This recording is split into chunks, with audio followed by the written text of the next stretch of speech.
faço a propaganda do nosso jornal impresso, que a cada 15 dias está aí com você, na casa de vocês, no comércio de vocês, e todo mundo recebe até por e-mail também, inclusive, né? Ó, o nosso jornal que a cada 15 dias está aí na casa de vocês, e quem quiser participar do nosso jornal impresso, tá? Tem bastante página agora aqui, é só entrar em contato conosco nas nossas redes sociais, aí a gente bate um papo, passo para vocês os valores, o que é preciso, o que não é preciso.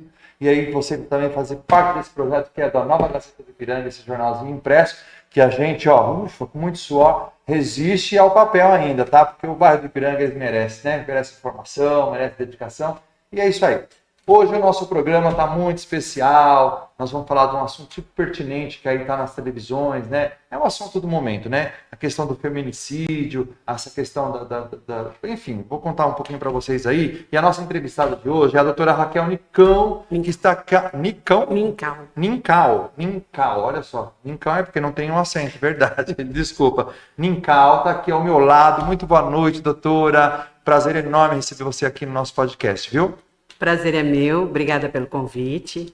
E realmente, como você disse, nós falaremos sobre um assunto altamente pertinente, principalmente para auxiliar as pessoas na prevenção, no cuidado e no impedimento que mais fatos como esse venham a ocorrer.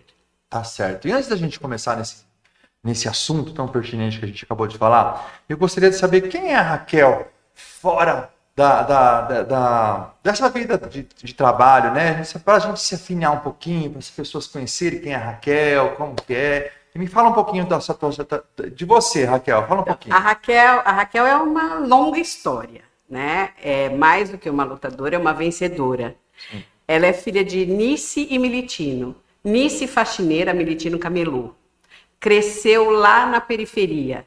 Então, é uma mulher periférica, que até pouco tempo se dizia que era uma mulata. Hoje não pode mais usar essa linguagem. Hoje, no máximo que eu posso dizer é que sou uma mulher preta de pele branca. Por que isso? Porque sou filha de pai negro e mãe branca.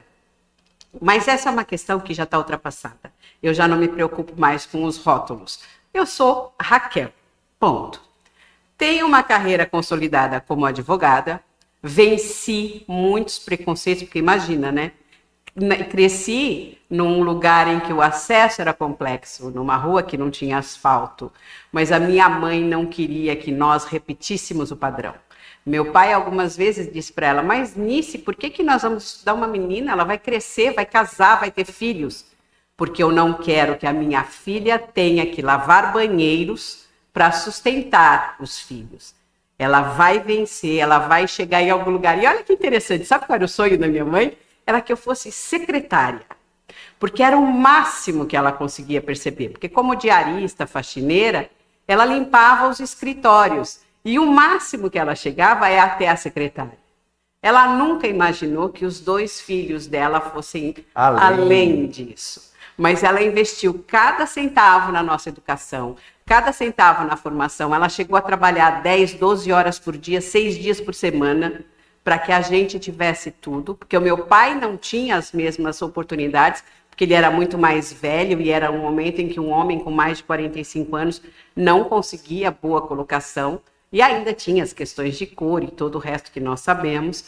Então, assim, foi um grande exemplo de força e de dizer, se vocês estudarem, vocês chegarão aonde vocês querem chegar. E foi assim. Eu e o meu irmão estudamos muito. Meu irmão hoje também é um profissional bem colocado. Eu me tornei, primeiro, a administradora de negócios, de empresas, tudo, depois advogada. Hoje sou psicóloga também e sou também psicóloga paliativa, ou seja, tenho uma formação adicional.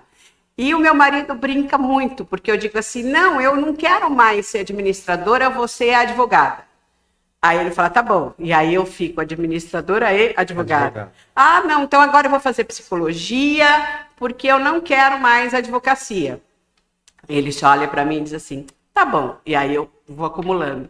E aí um dia desses ele perguntou para mim, qual vai ser a próxima paixão? Falei, ainda não me decidi, mas tenha em mente uma tranquilidade. Quando o assunto é relacionamento, há quase 40 anos, a minha única paixão é você. Uau! Teve algum momento da sua carreira, da sua, né, posição aí de carreira, tudo, que você pensou em desistir? Porque a gente vem de um passado muito meio que machista, né? Mulher, eu era dona de casa, no máximo chegava aí nessa tal da secretária, que era um setor que continua sendo ainda, né? Uma profissão muito, como que eu disse? Hoje é um pouco mais desvalorizado, mas era uma profissão muito importante. Ser importante. secretária de uma empresa, ser secretária de uma colocação. Sim, teve algum momento que você tentou desistir? Não, desisti. Por ser mulher, né? Não. Muito preconceito, porque você vem de uma outra geração, né? Desistir, não. Ao contrário. Eu fui ganhando força. Com 17 para 18 anos, eu não era secretária. Eu era auxiliar administrativo, que é um grau abaixo. E eu sofria assédio sexual. O meu chefe disse que ou eu me relacionava com ele ou eu perdi o emprego. Ali eu cheguei em casa, conversei com os meus pais e aprendi a força deles. Eu perdi o emprego, sim, Que mas loucura, o meu né? chefe perdeu junto, porque eu fiz um escândalo.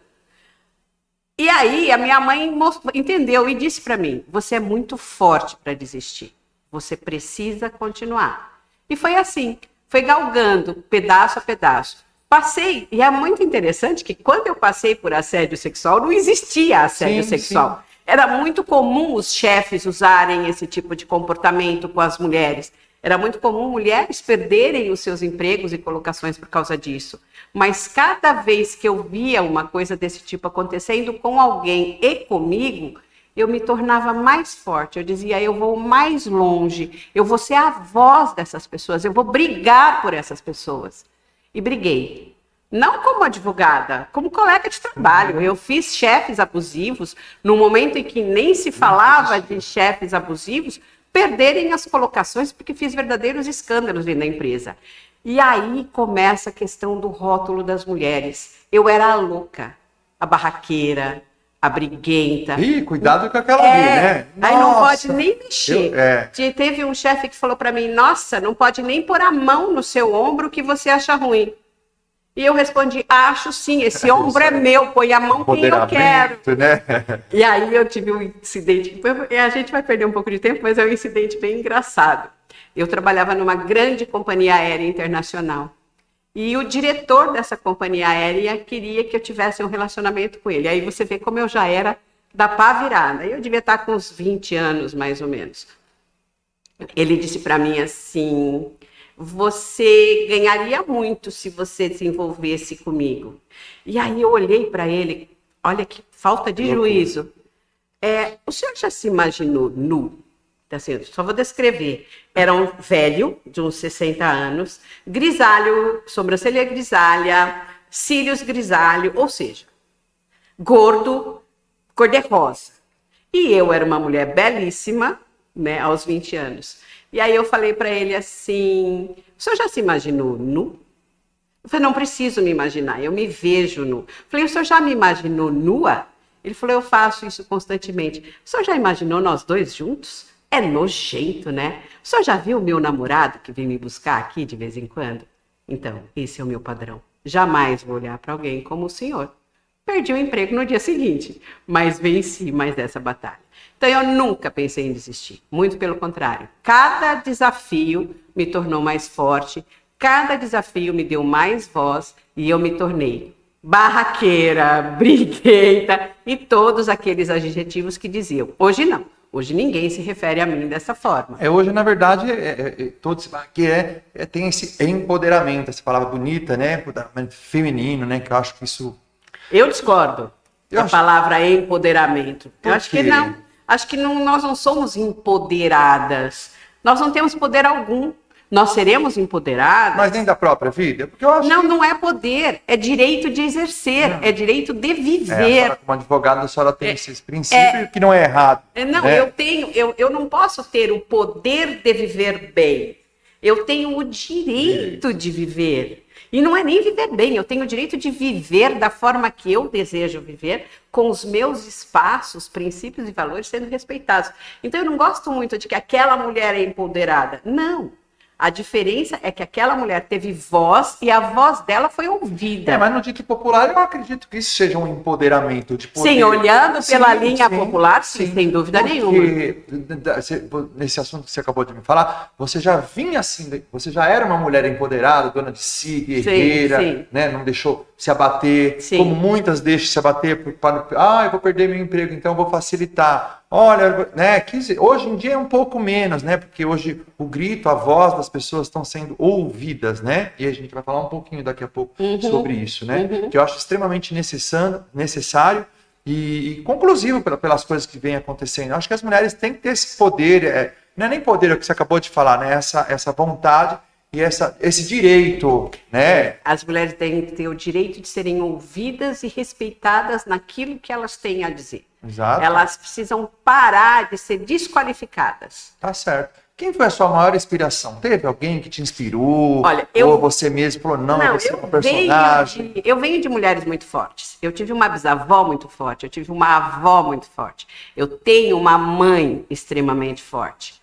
Além dessas mulheres, eu convivi com algumas mulheres fortes no meio jurídico, que são, assim, como é que eu vou dizer, as pioneiras, né? Que nem uma das minhas amigas muito queridas, que se tivesse viva hoje estaria com quase 90 anos, foi a primeira economista formada pela USP. Então, assim, eu convivi com mulheres muito fortes. Eu tive a felicidade de, nessa minha caminhada, ter convivido com homens que não valiam a pena, ter convivido com grandes homens e ter convivido com grandes mulheres. Então, é um conjunto de coisas, né? Um privilégio, na verdade, né? Você sim, para quem... pessoas assim, né? Eu sempre falo para os meus filhos, né? Eu falo para as pessoas mais próximas, não digo um conselho, eu digo uma fala mesmo, né? Minha avó já me falava isso. Diga com quem andas que te direis quem tu és, né? E a verdade é essa. Se você andar com boas pessoas, boa pessoa será.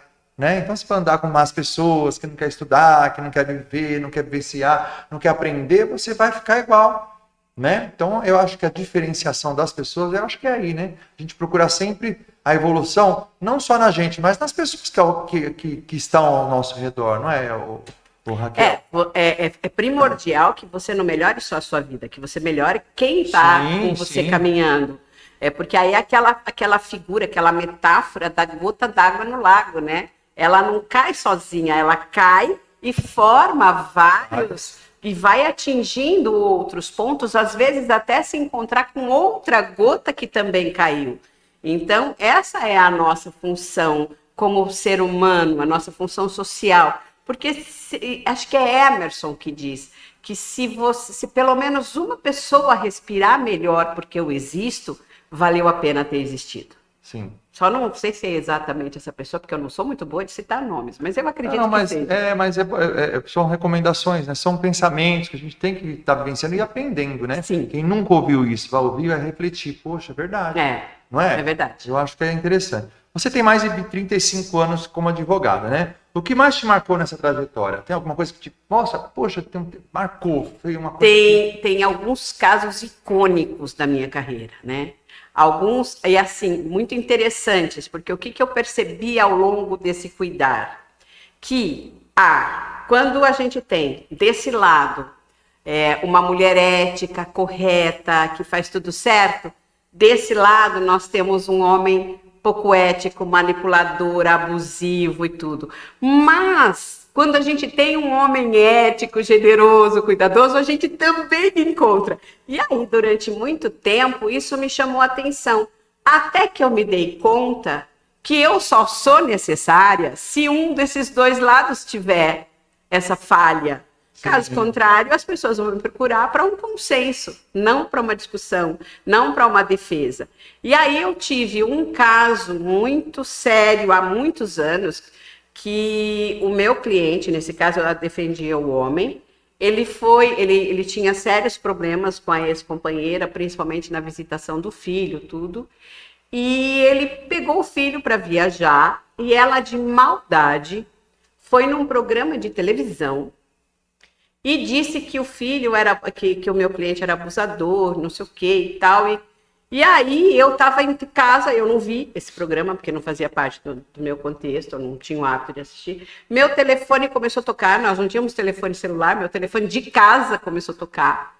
E aí o pessoal desesperado, eu falei, o que está acontecendo? E aí o apresentador deste programa finalizou o programa dizendo que ia pegar o meu cliente.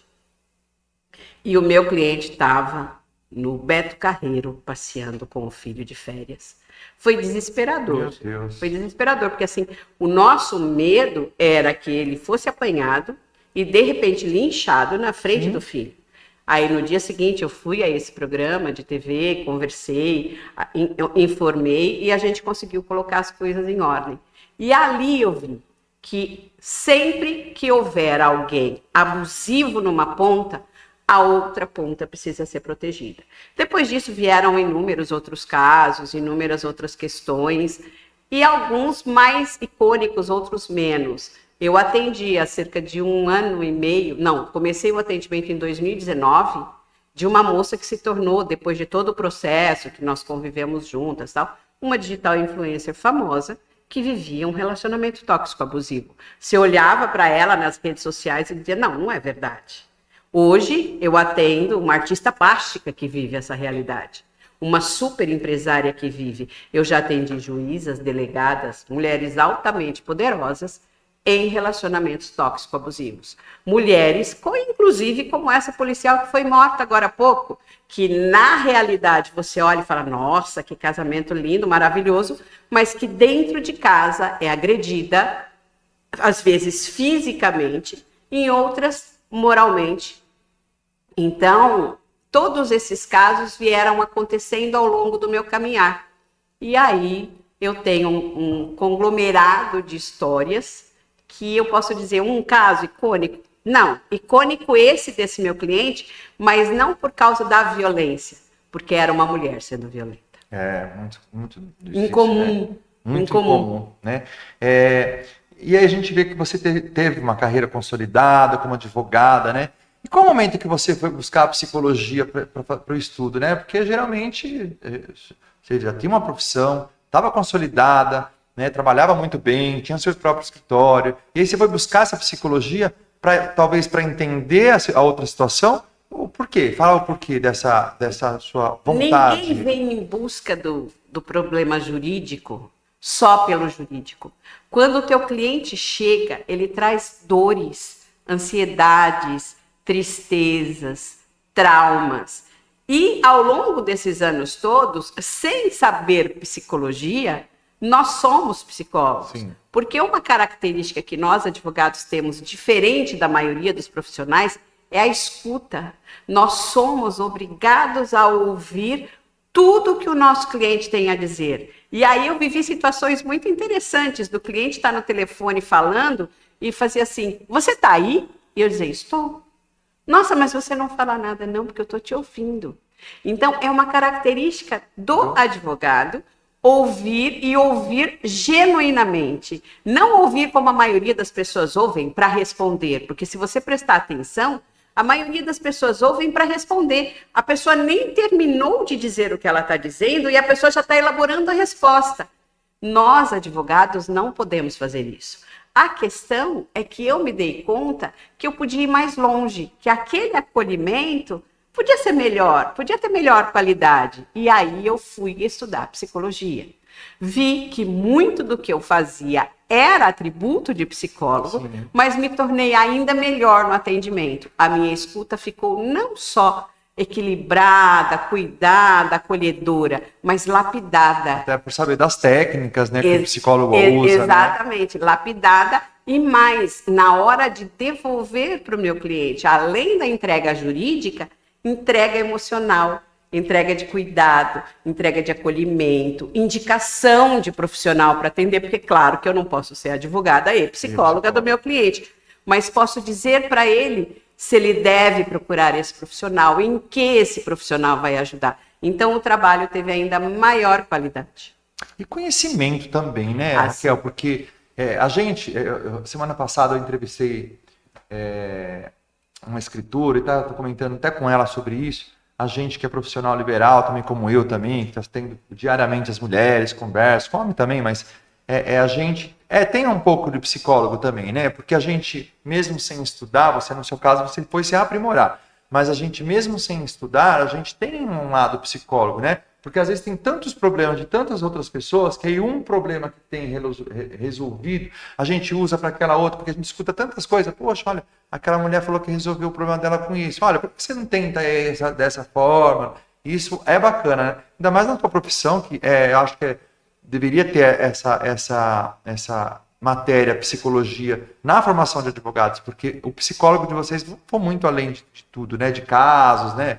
Você também não pode, como enfermeiro, um médico, né? Tem que ser frios, né? Mas com um pensamento amoroso. Teve uma época que eu fiz auxiliar de enfermagem, tudo tal, mas eu não dei conta, né? Até pelo meu emocional, não pelo pelo meu, porque eu não tenho problema com sangue, com ferida, mas o meu problema era ali o emocional. Eu não conseguia controlar. Morria um paciente, eu chorava junto com a família.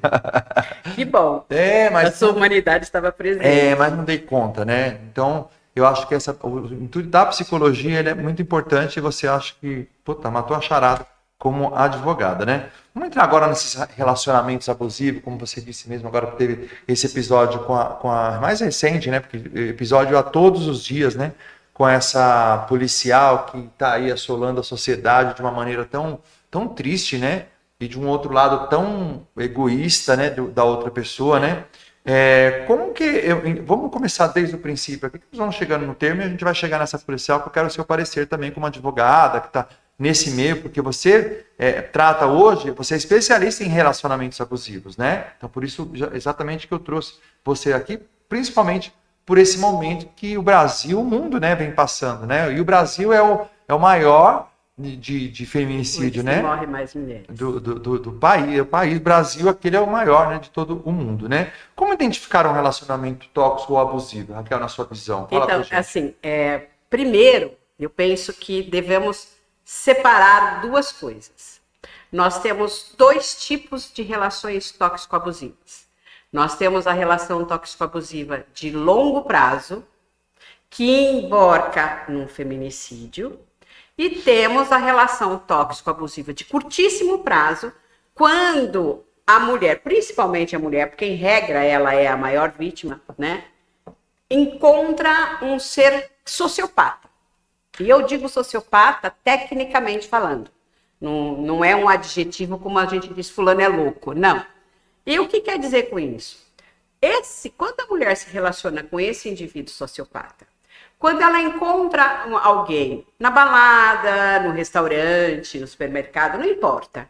E esse alguém decide que quer ficar com ela.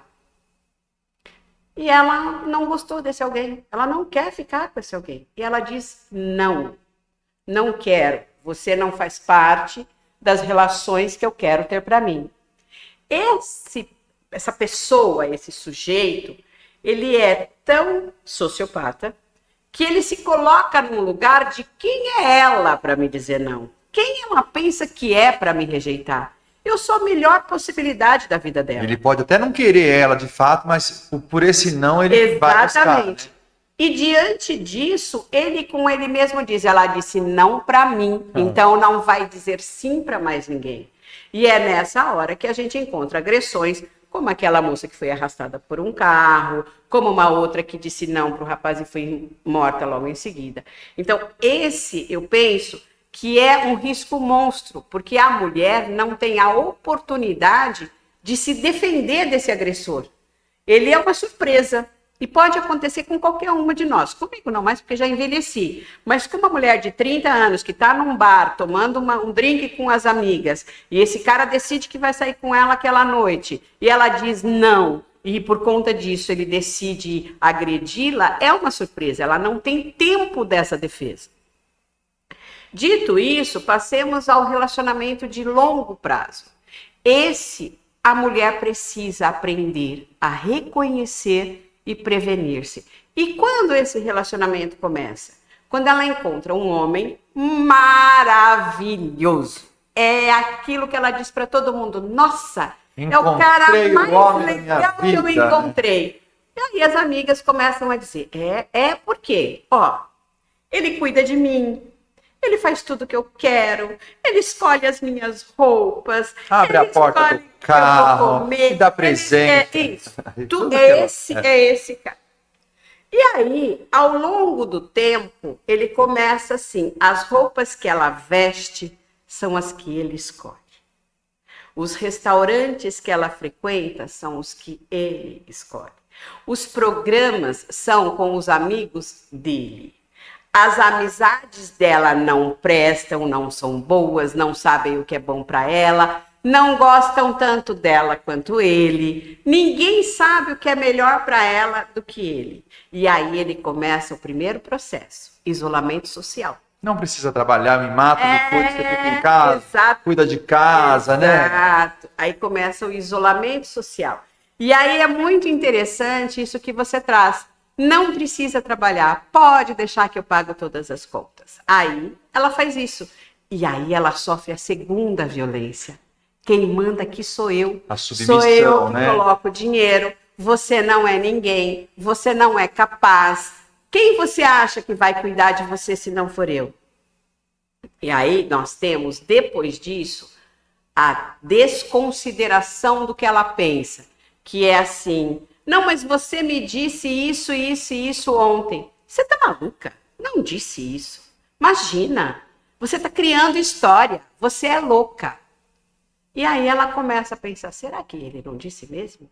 Será que eu tô louca mesmo? E aí ela começa a duvidar de si mesma. Feitiço, né? Ela começa a duvidar de si mesma. E aí ele vai criando elementos para que a mulher passe a não considerá-la, entender que ela não é boa, perder toda a autoestima. É o fenômeno. A atitude dela é muito duvidosa, questão, né? É o fenômeno do gaslighting. O Gaslighting é um filme de 1944 e eu oriento você da audiência a assistir. Por quê? Porque nesse filme o marido muda elementos, muda situações que, embora reais, ele faz transformações tais que a mulher acredita que ela tá louca. Ele reverte, né, a situação. Ela acredita que ele tá louca, ela acredita que não é verdade.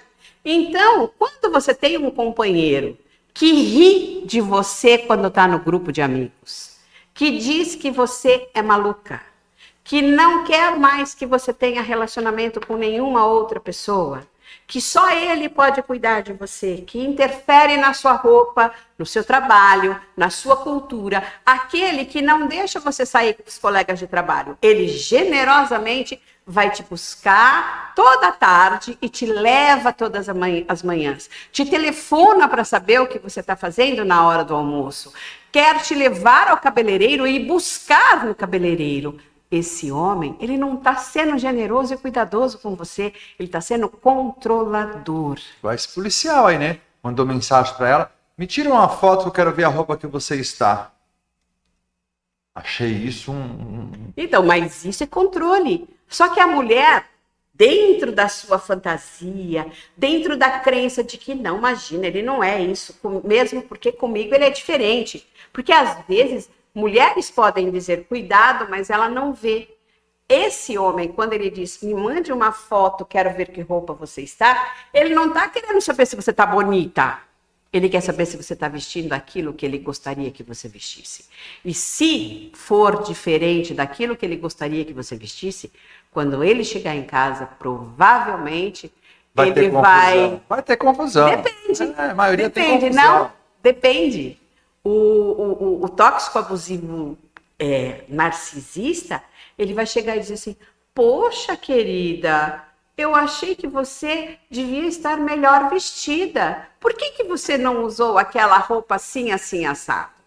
Porque quando ele chega na agressão... Né? Exatamente, porque quando ele chega na agressão, já ultrapassou a foto. Já ultrapassou o pedido, já ultrapassou a entrega, ele já começou com agressões pequenas, como você não vai beber isso. Eu decido que você bebe. Não, esta comida não serve. Não, eu não vou almoçar com seus pais esse fim de semana, sua família é muito chata. E a mulher perdida fala assim, é o jeito dele, né? Quantas desculpinhas que a gente ouve por aí. Não, ele é grosso mesmo, mas é o jeito dele. Ah, nem fala nada para não arrumar confusão, né? Tem umas coisas assim, Não, né, e que a gente até já quando, percebe. né?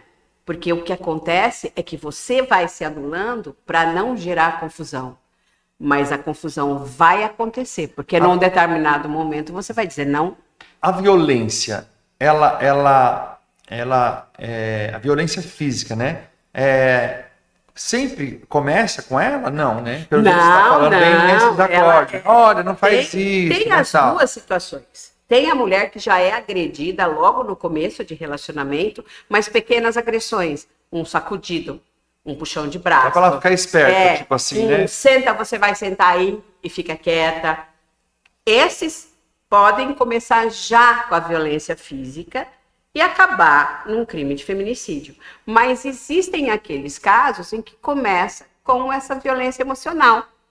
Alguns acabam em feminicídio, outros acabam com a mulher não conseguindo superar e acabar ficando nessa roda, e outros, para minha felicidade delas, me encontram, se restabelecem como ser humano, se protegem quando existe risco de violência física, e aí tem medida protetiva e todas as outras ferramentas legais, destacando que medida protetiva não protege, porque não é cabível, não é possível a polícia te proteger, e eu digo isso com propriedade, porque há pouco tempo eu sofri um problema criminal e eu tenho uma amiga que é delegada. E eu falei para ela, escuta, se eu tomar providências, como eu me protejo?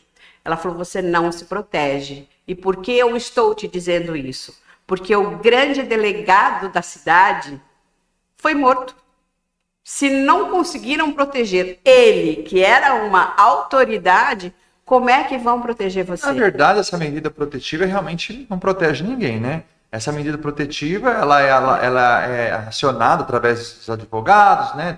Polícia. Da polícia, mas não se resolve em nada. Quem se protege é a própria pessoa que tem a própria medida protetiva. Sim, e aí é que entra a questão. Quando nós fazemos todo esse trabalho, antes de buscar a medida protetiva e confrontar, a gente restabelece o estado emocional da mulher, restabelece a teia, a rede protetora que ela tinha e que se perdeu no curso do relacionamento, e só então o confronto, porque aí ela está pronta para ser retirada do lugar de risco e ir para um lugar de proteção.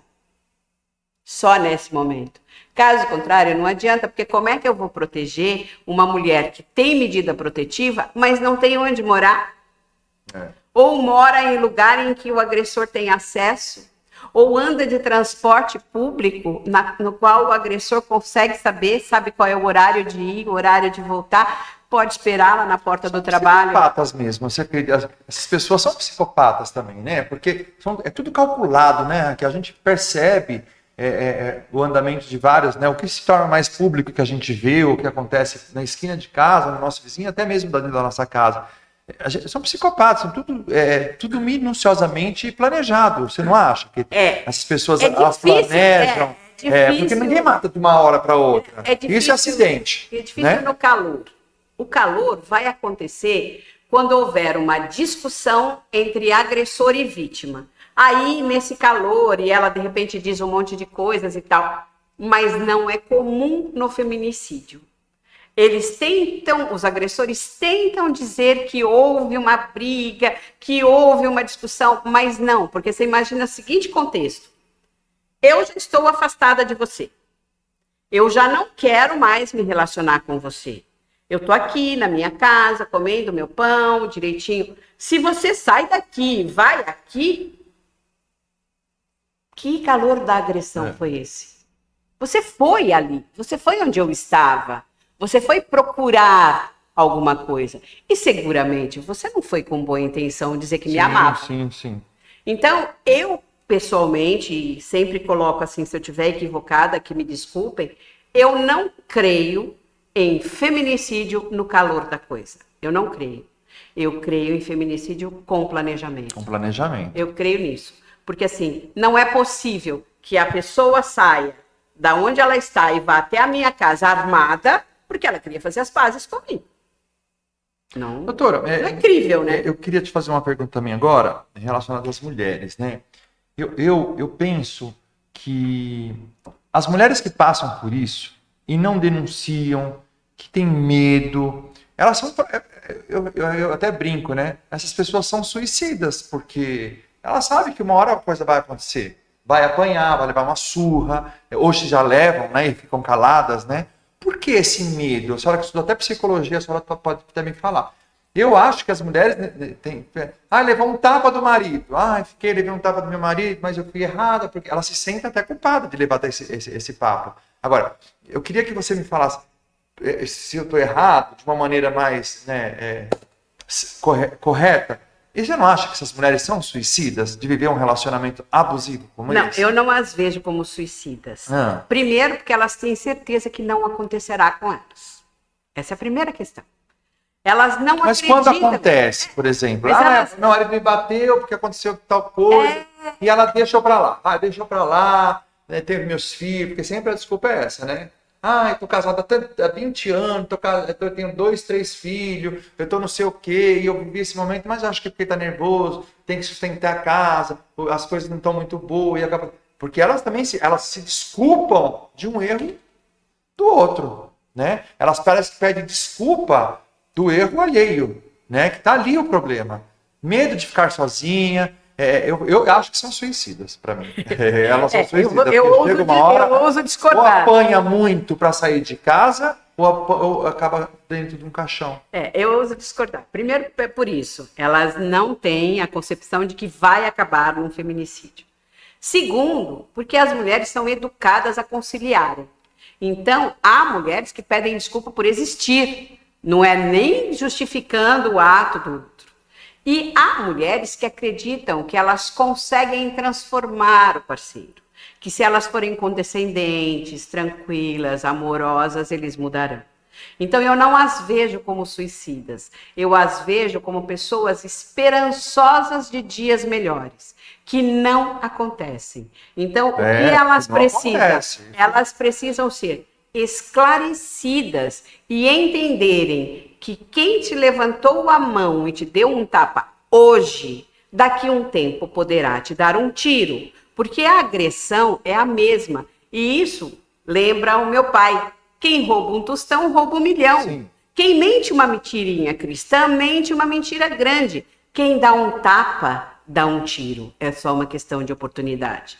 Então, é esse lugar que nós precisamos. É nesse lugar que nós precisamos colocá-las, orientá-las, educá-las, mostrar para elas que a única pessoa que está correndo risco é elas. E mesmo assim, haverá mulheres que se irão contra, que dirão que quem está errado é você, que você está vendo defeitos e vícios que não existem. Geralmente as mães, né? Geralmente eles falam isso para as próprias mães, né? Porque a mãe sempre está dando conselho lá, porque mãe é mãe, né? Vamos conversar que a mãe enxerga tudo, enxerga que se ele é um bom homem, se ele é uma pessoa, né? Mesmo não se relacionando ali, né? A sogra, o sogro, eles estão sempre vivenciando, né? Que eu sempre falo, conselho de mãe e pai, eles têm que ser muito bem ouvido e acatado, né? Porque você fala, olha, filho, não vai por esse caminho, porque o pai já passou por aqui. Eu sempre falo para meus filhos, escuta o seu pai. Você está indo pelo caminho errado. Se você quiser continuar nesse caminho errado, ou eu já passei e não deu certo, ou eu fiquei sabendo que alguém passou e não deu certo. E tem filhos e pessoas que querem passar para ver se realmente com ele vai ser diferente, né? E é o caso das mulheres. Elas acham que com elas, muitas mulheres acham que com ela vai ser diferente. E aí é que está o relacionamento, né? E aí eu digo para você, doutora, qual é o primeiro passo que a gente, para quem está vivendo essa situação hoje? Vamos lá. Hoje tem alguém ouvindo a gente, está bem esclarecido, porque a televisão está mostrando isso diariamente, né? E a pessoa se sente, poxa, a doutora Raquel está me falando uma coisa que está passando dentro da minha casa. E qual é o primeiro passo que a pessoa precisa? Procurar ajuda. E procurar ajuda não é amiga, né? Não é amiga, né? Não é um mecanismo difícil. Você procura ajuda em organismos sociais. A gente tem vários organismos sociais gratuitos. Você procura ajuda com a sua família. Você procura ajuda na sua rede de amigos. Mas você deve procurar ajuda. Acreditar que você é o problema, que você tem o defeito e que o outro está correto, está te colocando em risco de morte. Não está simplesmente, não, está te colocando em risco de morte, porque o agressor, você está com o agressor, você está dormindo com o inimigo. Então, assim, busca ajuda terapêutica, primeiro, para se reencontrar, reconectar com você mesma, recuperar sua autoestima, reconhecer-se um ser humano que merece ser cuidado e não judiado. Logo em seguida, ou conjuntamente, buscar ajuda jurídica. Vai à polícia, vai ao advogado, vá ao Ministério Público, aos órgãos para conseguir. Mas eu não quero confronto imediato. Ok, tudo bem. Prepare-se primeiro com ajuda terapêutica, na sequência, com a ajuda da sua rede, da sua teia de amigos, do seu pai, a sua mãe, irmãos, familiares. Construiu tudo isso? Continua sendo agredida? Porque a probabilidade é que quanto mais forte você fique, maior as agressões aconteçam. Por quê? Porque você começa a posicionar-se, a dizer não, a discordar de algumas coisas. Percebeu-se pronta? É hora do confronto. Porque não há como não haver confronto. E quando eu digo confronto, eu não estou dizendo para você ir lá e brigar com o seu agressor. Dizer não, eu estou dizendo para você né? dizer não, pegar as suas coisas e ir embora, ou criar mecanismos de que ele vai embora. Esse é o confronto. O confronto não é brigar, o confronto não é discutir, o confronto não é se colocar em risco. O confronto é sair do risco. Porque quando o agressor percebe que você está fora do risco, aí ele vai revelar a verdadeira face agressiva. Ele provavelmente irá atrás de você, ele provavelmente vai fazer uma série de ameaças, só que você já está protegida. Então, você está vivendo uma relação tóxica? Você percebeu que algumas das minhas falas acontecem com você no cotidiano? Busca ajuda. E o silêncio, né?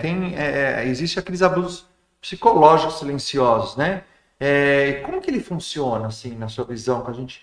ele é extremamente danoso, porque ele, pior do que a agressão, pior do que a palavra mal falada, ele gera dúvida em quem está sofrendo. Um dos piores silêncios agressivos é aquilo que a gente brinca de colocar na geladeira.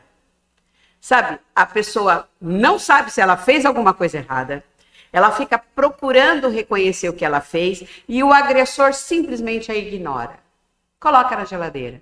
Ela fala e não tem resposta, ela pede alguma coisa e nada recebe, ela faz algum a fazer ou prepara, sei lá, o jantar e o agressor não come ou come como se aquilo não tivesse a menor relevância.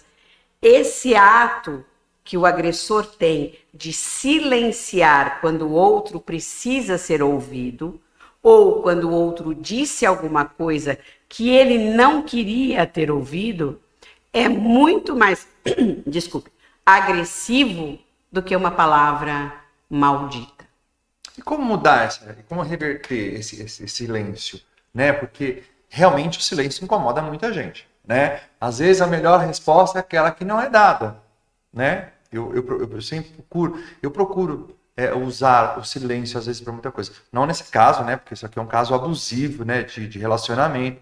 Mas o silêncio, sim, eu acredito também que seja uma das melhores respostas, até para você não entrar em conflito, em confusões, né?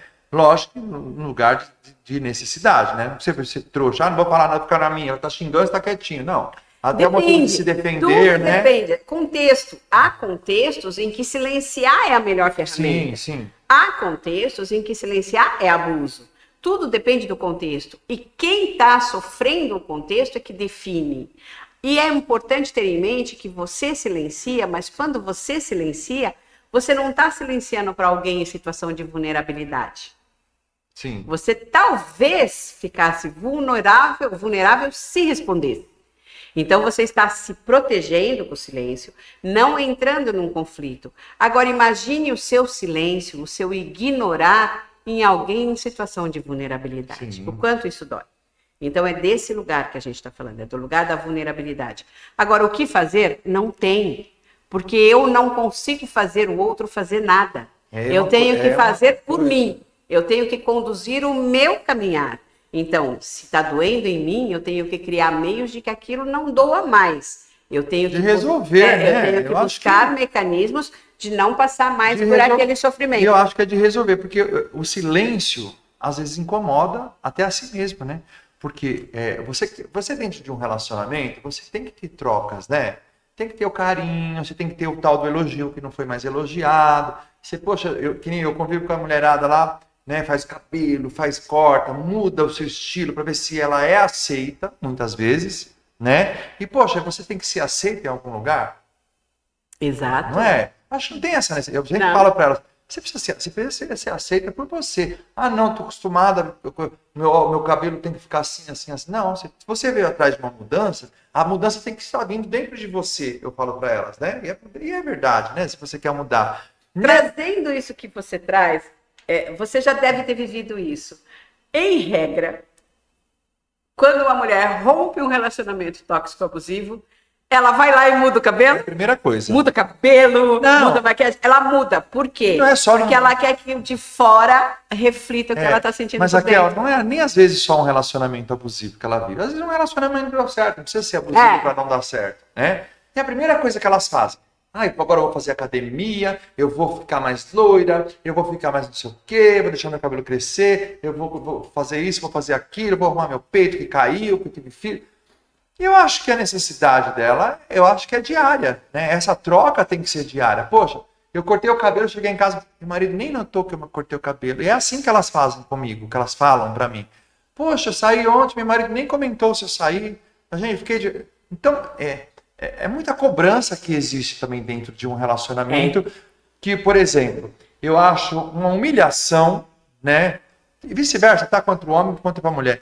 A pessoa não quer mais viver com você, tá? Porque a gente vê hoje muitos relacionamentos, um dorme na sala, dorme no quarto de casal, um dorme na cama do filho, e vive aquele mundo, aquele movimento tóxico, né? Esse relacionamento tóxico, porque tem 30 anos de casamento, porque tem 50 anos de casamento, porque já tem neto, bisneto, e vive nessa... Porque é uma doença isso, não é, doutora? Um relacionamento doente. Sim, mas aí mesmo que não exista esse feminicídio... Então, mas é importante isso, é importante ter em mente isso. Esse é um relacionamento tóxico sob a nossa ótica. Sob a ótica das pessoas que estão se relacionando, tá bom. Então, nós não temos que intervir. Nós não temos que falar nada. Se a minha mãe decide viver com meu pai um casamento em que eles mal se falam, que eles não têm nenhuma vivência afetuosa, que eles não têm relação sexual, que eles não têm troca, mas para eles dois... Está bom? Ok, é um relacionamento. O que eu não posso permitir em termos de vivência, em termos de olhar, minha mãe não quer esse relacionamento, ela está sendo obrigada a viver esse relacionamento. Aí nós temos um relacionamento tóxico abusivo. E aí ela tem que ir pra rua mesmo, aí ela, tem que contar. É como nós falamos, né? Pegar o advogado, tá, aí polícia, sim, né? Mas é muito importante estar atento que as relações não são como nós vemos. As relações têm que ser como as pessoas que estão se relacionando veem. Então, quando eu descrevo uma relação tóxico-abusiva e a pessoa está lá, vivendo tudo isso, mas não, está enganada, minha relação não é tóxica, ok, para ela tá bom. Não, apenas decidimos que vai ficar assim. Se vai acabar... Mas isso acaba refletindo dentro de casa, com seus filhos. A maioria são mais velhos, já casaram, os filhos... Mas existem relacionamentos que tem familiar dentro de casa. E a pessoa conviver com aquilo, né? Os filhos conviver, as pessoas familiares convivendo com aquilo, eu acho completamente tóxico. E essa toxina, né? Que vamos dizer assim, ela transmite, ela é passada para quem está ao redor. Tudo depende. É aí que tá, tudo depende do contexto. Eu conheço casais. Vai procurar ajuda, vai procurar ajuda, um psicólogo, vai fazer uma terapia. Eu conheço casais que são dentro da concepção deles. Felizes, bem casados, vivem uma relação sadia, mas é exatamente isso que você descreve. Então, dentro da concepção deles, do casal, tá certo. Então tá certo. Os filhos vão sofrer? Não, porque eles acham que tá certo. Então não tem agressão, não tem nada. É o que seria o que a gente chama de um casamento morno. Então, mas aí os filhos não vão... Mas isso forma-se uma criação errônea, né? A pessoa também não pode crescer achando que isso está certo, doutora. Concorda? Eu sei que é um outro assunto, outras vertentes, mas eu não concordo. Eu acho que não deu certo, cada um toma o seu caminho, toma o seu rumo, quer viver em harmonia, como colega, porque muitos relacionamentos hoje vivem mais numa amizade, né? Que tem medo dessa separação, porque são tão amigos, muito mais amigos do que a relação, né? Porque existe hoje, eu tenho amigos que vivem relações de amizade, não vem, e a gente encontra isso no dia a dia da gente, né? E, pô, a gente já passou de uma relação, a gente tem mais amizade que relação. Não pode ter um relacionamento amoroso, não pode ser mais amigo do que amor. Mas depende, aí que tá. Eu não posso dizer o que é bom para outras duas pessoas viverem. Mas tenho que... porque assim, eu conheço inúmeros casais que têm essa relação, que viraram, teoricamente, irmãos, né? Mas não é. Eles têm cumplicidade, eles têm carinho, eles têm afeto. Eles, em regra, só não têm sexo. Todo o resto ele tem. São casais que ficam, às vezes, o sábado inteiro maratonando uma série, com ela deitada com os pezinhos no colo dele, e ele fazendo carinho no pé. E quem sou eu para dizer que essa relação não é boa? Doentia ou nada, né? Eu não posso. Cada um exatamente. Cada um, né? Vamos lá, vamos falar um pouco de uma reconstrução da sua autoestima, né? Saiu desse relacionamento tóxico, abusivo. Por onde a pessoa começa? Dá uma dica assim. Eu consegui sair desse relacionamento. Poxa, eu estava abusivo, eu estava sofrendo. E aí conseguiu abrir mão de alguma coisa. A mulher, às vezes, tem que abrir mão de muita coisa, né? Para se sobressair de um relacionamento desse. Por onde começa, doutora? Depende. Tudo depende. Primeiro, nós temos a mulher que sai porque ela é ela mesma, porque ela sabe quem ela é e reconhece que aquilo não é para ela. Essa vai reconstruir a vida dela, vai fazer, vai seguir. A outra é aquela que sofreu tanta violência que não sabe quem ela é, que não se reconhece, que a autoestima está extremamente baixa. Fazer uma reconstrução. Essa precisa de cuidado terapêutico. Essa precisa. Ela precisa passar por cuidado terapêutico, ela precisa passar por acolhimento, ela precisa passar por escuta, porque ela precisa reconstruir ela mesma. E isso só será possível com um bom terapeuta. Mas ela tem um monte de amigos. Sim, mas nós, e aí eu coloco nós porque me incluo nesse lugar, nós não somos nós mesmos com os nossos amigos. Nós não pensamos em voz alta com os nossos amigos, por mais que a gente discurse isso, porque nós queremos ser aceitos e amados pelos nossos amigos. Com o nosso terapeuta, não. Com o nosso terapeuta, a gente se desnuda, porque a gente sabe que ele está ali para nos acolher e nos auxiliar nessa nova trajetória. Sim. Então, a minha recomendação é: busque auxílio terapêutico. Que é muito importante. É importante. Né, terapia, cuidado terapêutico, não é para malucos, é para qualquer pessoa que queira viver melhor. Você vai fazer aquele resgate, né, do que te incomodou, daquele trauma, né, talvez. Mais do que o resgate do que te incomodou, é porque você permitiu que aquilo acontecesse.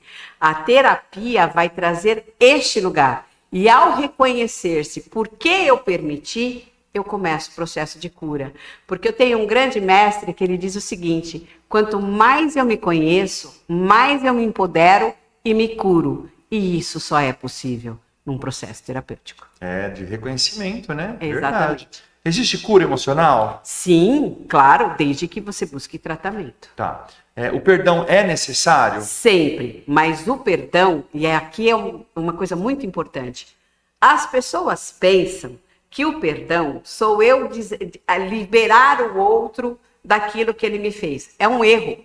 A gente tem uma característica muito bobinha. A gente desculpa com facilidade e tem dificuldade de perdoar. Gente, desculpar é tirar a culpa do outro pelo que ele me fez.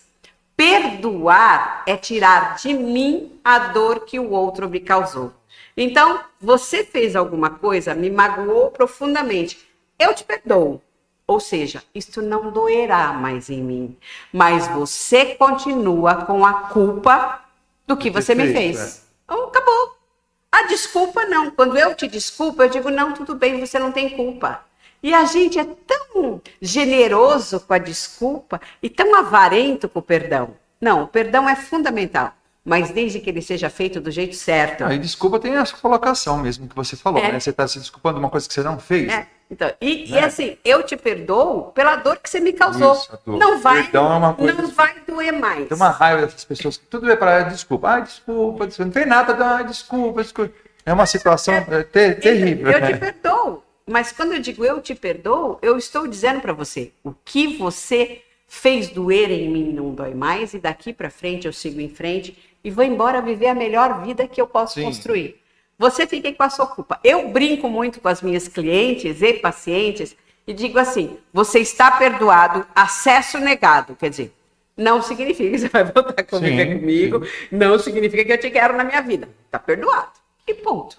A senhora acredita em mudanças comportamentais? Por exemplo, um cara que é psicopata, uma pessoa que faz isso com uma mulher, que bate, que agride. A senhora acredita numa mudança? Ou você falava para mim, pau que nasce torto nunca se endireita, né? Os ditados populares, né? Porque muita gente passa isso um processo, que nem a senhora está falando. Ai, tá, olha, brigamos, ele foi para casa da minha mãe, da mãe, já separou. Aí daqui a pouco falta aquele carinho, aquela coisa, e a pessoa volta, aceita, né? Porque você vê muito relacionamento abusivo, que é separado, daqui 2, 3 semanas, a poeira baixou, você tem a visibilidade, aí a pessoa faz o bonzinho, né? Faz o bonzinho, olha os filhos, vai buscar o filho, faz aquela coisa, o paizão, manda flor para a mulher. Você acredita numa mudança? Isso é manipulação. Então, isso é manipulação. Manipulação ou mudança? Não, isso é manipulação, mas eu acredito em mudança. Tá? E como eu acredito em mudança? Digamos que esse agressor, a mulher se separa dele antes que acontecesse uma situação mais grave. E aí ele, em lugar de fazer esse joguinho ridículo, vai buscar tratamento. E vai entender por que ele faz aquilo. O que leva a ter esse comportamento. E começa um processo de transformação. Aí ele vai dizer para esta mulher, eu sei que sou um agressor. Eu sei que te ofendi. Eu sei que te agredi, mas estou buscando a minha transformação, ajuda. Você me auxilia nesse caminhar? Sonso, né? Aí sim. Agora, aquele que chega, que bate em mim hoje e amanhã chega com uma caixa de bombom, é manipulação. Então, eu acredito que existe essa mudança. Existe desde que você busque tratamento, apoio, de que você queira mudar. E mesmo assim é muito difícil. O exercício de autotransformação é complexo. Você já deve ter querido mudar pequenos detalhes e foi muito complexo a mudança, porque nos transformarmos é muito complexo. Então, não existe transformação sem ajuda, não existe transformação sem processo. Agora, se eu não acreditasse na possibilidade de transformação, tanto do agressor quanto da vítima, eu não estaria exercendo a profissão que eu exerço. Doutora, os cuidados paliativos, né, que a senhora atua bastante, profundamente e tal, né? Você também atua como cuidados paliativos.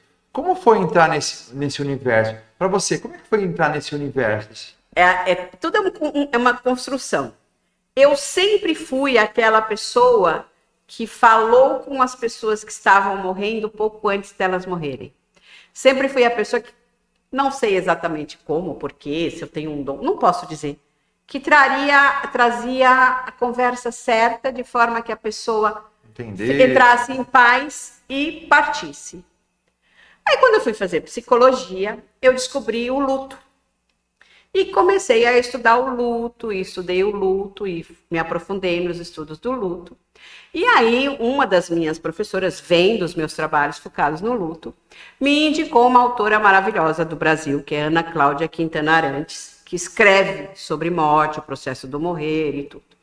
Me afeiçoei a essa escritora, passei a estudá-la, e aí me especializei nos cuidados do luto. Então, o cuidado do luto não é de quem morre, é de quem fica e quem está vivendo esse processo de luto, que existem várias possibilidades.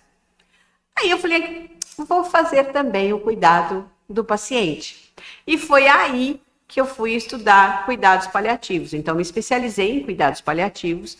Hoje, aí tal qual a advocacia com a psicologia, hoje, quando eu converso com um paciente que está em processo de morrer, não sou só aquela pessoa que ouvia e dizia a palavra certa.